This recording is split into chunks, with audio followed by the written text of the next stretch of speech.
1970 ते 80च्या दशकात जेव्हा मुलींनी कसं वागावं, कसं बोलावं, कसे कपडे घालावेत आणि केस किती लांब बसावेत याच्याही चौकटी समाजाने ठरवल्या होत्या, तेव्हा एक मुलगी तिच्या कमरेपर्यंतच्या लांब सडक केसांना कंटाळली आणि एकटीच सलूनमध्ये गेली आणि तिने चक्क पॉप कट करून घेतला.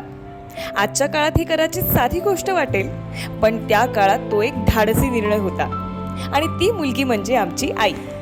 कदाचित त्या एका प्रसंगातच तिच्या संपूर्ण व्यक्तिमत्वाचं सार दडलेलं आहे. ती नेहमीच तिच्या काळाच्या थोडी पुढे होती, स्वतःचे निर्णय घेणारी, स्वतःचा मार्ग निवडणारी, पण तरीही परंपरांचा आदर करणारी. लग्नानंतर तिला न्यायालयात टायपिस्ट म्हणून नोकरी मिळाली होती. त्या काळात ती मोठी संधी होती, पण त्या नोकरीसाठी तिला दुसऱ्या शहरात राहावं लागणार होतं. नुकतंच लग्न झालेलं आणि बायको लांब राहणार या कल्पनेनं बाबांना गहिवरून आलं आणि मग काय, आईने प्रेमापोटी चक्क नोकरी सोडली. पण स्वतःची ओळख निर्माण करण्याची तिची जिद्द तिथेच थांबली नाही.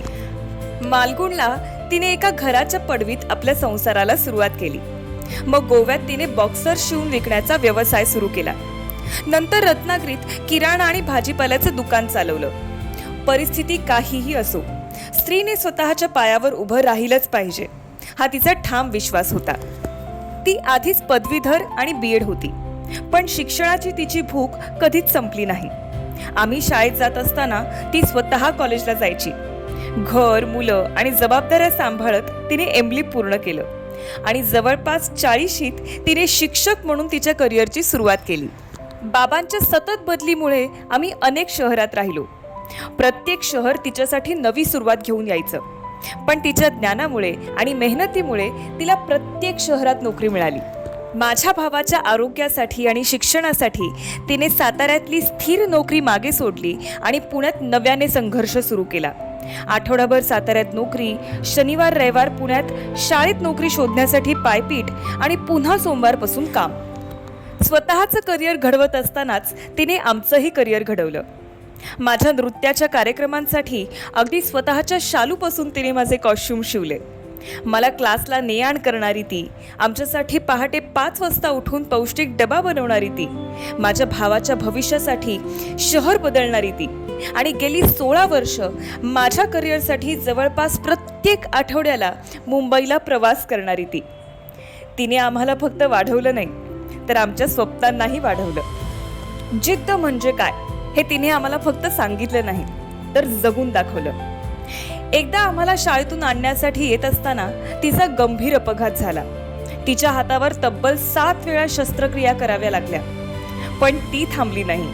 एका हाताने पोळ्या लाटणं, फ्रॅक्चर झालेल्या हाताने शाळेत जाणं, वेदना सहन करत घर आणि नोकरी दोन्ही सांभाळणं, हे सगळं तिने अगदी हसतमुखाने केलं. तिच्या आईवडिलांची काळजी घेण्यासाठी ती अनेक महिने दर आठवड्याला शाळा संपल्यावर रत्नागिरीला जायची, त्यांची सेवा करायची आणि पुन्हा सोमवारी सकाळी 7 वाजता शाळेत हजर असायची. ती कधीच फक्त तिच्या विषयापुरतं मर्यादित राहिली नाही. शिक्षक म्हणून काम करताना तिने स्काउट गाईडचे प्रशिक्षण घेतले. ख्रिसमसच्या दिवशी सांताक्लॉज बनून वर्गावर्गातून विद्यार्थ्यांना चॉकलेट्स वाटायची. 26 जानेवारीला पूर्ण स्कूलभर रांगोळ्या घालून शाळा सजवायची आणि इंटर स्कूल कॉम्पिटिशन्समध्ये दरवर्षी स्किट्स बसवून शाळेसाठी बक्षिसं जिंकून आणायची. तिची शिकवण्याची पद्धत सुद्धा वेगळी. ती कधीच फक्त पाठ्यपुस्तकांपुरतं मर्यादित राहिली नाही. तिचं वाचन अफाट. विविध पुस्तकं, लेखक, समाजसुधारक, विचारवंत आणि प्रेरणादायी व्यक्तिमत्वांच्या कथा ती वर्गात घेऊन यायची. तिचा वर्ग हा फक्त मराठीचा तास नसायचा, तो आयुष्य समजून घेण्याचा तास असायचा. सिंहगड स्प्रिंगडेल स्कूल एरंडवणेमध्ये मराठी दिनाच्या भव्य उत्सवाची परंपरा सुरू करण्यामागे तिचा मोठा वाटा आहे. तिने नातीही तितक्याच मनापासून जपली. काही सहकार्यांना डबा आणणं शक्य नसेल तर पहाटे 5 वाजता उठून ती फक्त आमच्यासाठी आणि बाबांसाठी नाही, तर त्यांच्यासाठी सुद्धा डबे बनवायची. तिने आम्हाला प्राणीमात्रांवर प्रेम करायला शिकवलं. भटक्या प्राण्यांना अन्न देणं, त्यांची काळजी घेणं, त्यांच्यासाठी उभं राहणं हे आम्ही तिच्याकडूनच शिकलो. आणि हे सगळं करत असतानाही ती आयुष्य जगणं कधीच विसरली नाही. खाणं पिणं, प्रवास, गाणी, नृत्य, वाचन, कुटुंब आणि मित्रमैत्रिणींबरोबर वेळ घालवणं हे सगळं तिने कामाबरोबरच छान जोपासलं. आज ती इन्स्टा, FB, थ्रेड्स, ट्विटरवर सक्रिय आहे. नेटफ्लिक्सवर नवीन शोज बघते, नवीन गोष्टी शिकते, नवीन विचार स्वीकारते. ती मुलांशी तर जोडलेली आहेच, पण काळाबरोबर धावतीये सुद्धा. आज आई रिटायर होतीये, पण खरं सांगायचं तर आज फक्त एक शिक्षिका रिटायर होतीये. तिने घडवलेले विद्यार्थी, तिने रुजवलेलं मराठी भाषेचं प्रेम, तिने दिलेला आत्मविश्वास, तिने शिकवलेली स्वावलंबनाची मूल्य, तिने दिलेली करुणा, तिने जपलेली नाती आणि तिने दिलेलं प्रेम, हा तिचा खरा वारसा आहे. हॅपी न्यू बिगिनिंग्स आई.